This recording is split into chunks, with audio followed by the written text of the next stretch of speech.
اللہ علیہ وسلم نے ارشاد فرمایا، اگر لوگوں کو ظہر کی نماز کے لیے دوپہر کی گرمی میں چل کر مسجد جانے کی فضیلت معلوم ہو جاتی تو وہ ظہر کی نماز کے لیے دوڑتے ہوئے جاتے، اور اگر انہیں عشاء اور فجر کی نمازوں کی فضیلت معلوم ہو جاتی تو وہ ان نمازوں کے لیے مسجد جاتے چاہے انہیں کسی بیماری کی وجہ سے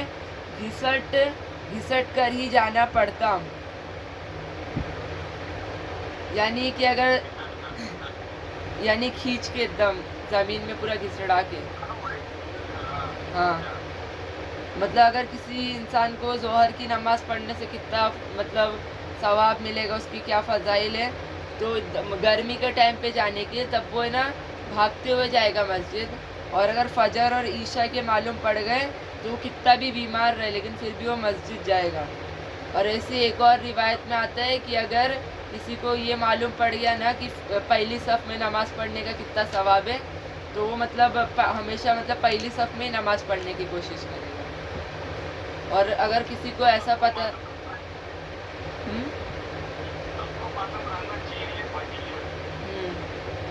اور اگر کسی کو یہ پتہ چل گیا کہ اگر سمجھو کوئی نماز پڑھ رہا ہے اور اس کے سامنے سے جان بوجھ کر چل رہے ہیں تو اس کا کتنا بڑا گناہ ہے، تو وہ شخص اس جگہ پہ 100 سال تک کھڑے رہنا زیادہ پسند کرے گا اس کو لانگ کے جانے سے۔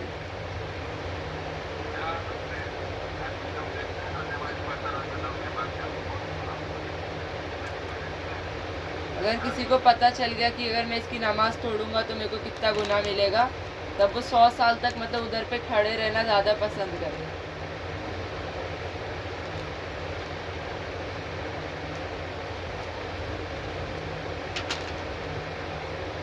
حضرت ابو ہریرہ رضی اللہ عنہ سے روایت ہے کہ رسول اللہ صلی اللہ علیہ وسلم نے ارشاد فرمایا،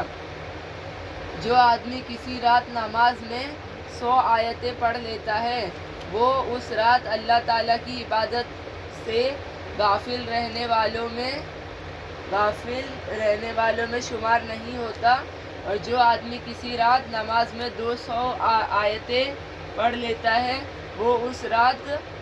مخلص عبادت گزاروں میں شمار ہوتا ہے۔ یعنی جو رات میں نوافل پڑھنے کے ٹائم 100 آیت پڑھ لیتے ہیں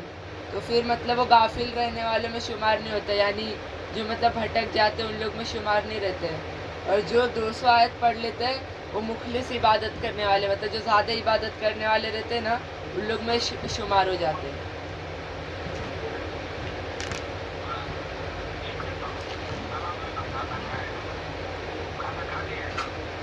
ہاں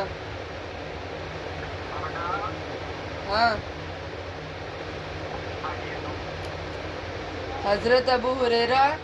اور حضرت ابو سعید خدری رضی اللہ عنہما سے روایت ہے کہ رسول اللہ صلی اللہ علیہ وسلم نے ارشاد فرمایا، اللہ تعالیٰ نے اپنے کلام میں سے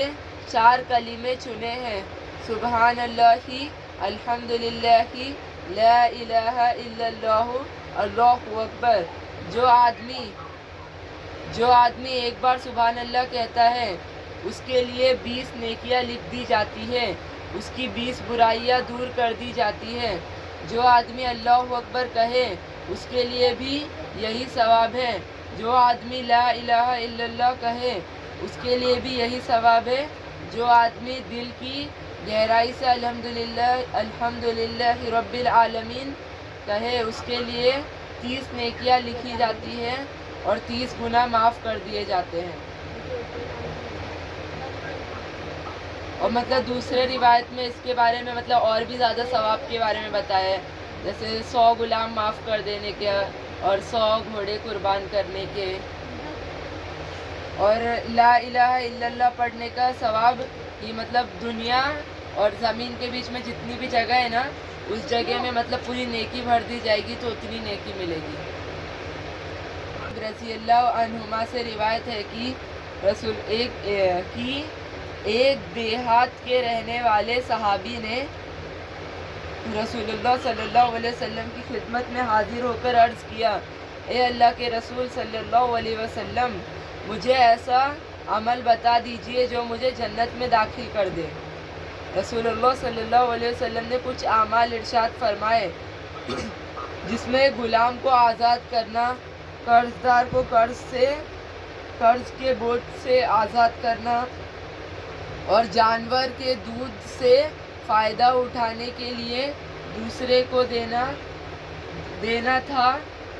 اس کے علاوہ دوسرے کام بھی بتلائے۔ پھر ارشاد فرمایا اگر یہ نہ ہو سکے تو اپنی زبان کو بھلی بات کے علاوہ بولنے سے روکے رکھو۔ یعنی وہ شخص جب بھی وہ صحابی آپ صلی اللہ علیہ وسلم سے پوچھتے کہ مجھے ایسا عمل بتا دیجئے جو مجھے جنت میں لے کے چلے جائے گا، تو آپ صلی اللہ علیہ وسلم کچھ اعمال بتاتے، جیسے غلام کو آزاد کرنا، قرض دار کو مطلب قرض سے معاف کر دینا، اور جانور کے دودھ سے فائدہ اٹھانے کے لیے دوسرے کو دینا، یعنی اپنے پاس جو جانور ہے اس کا دودھ دوسرے کو دے دینا۔ اور اس کے علاوہ اور بھی مطلب بہت سارے بتائے۔ پھر انہوں نے اس کے بعد بتایا کہ اگر یہ سب نہ ہو سکے تم سے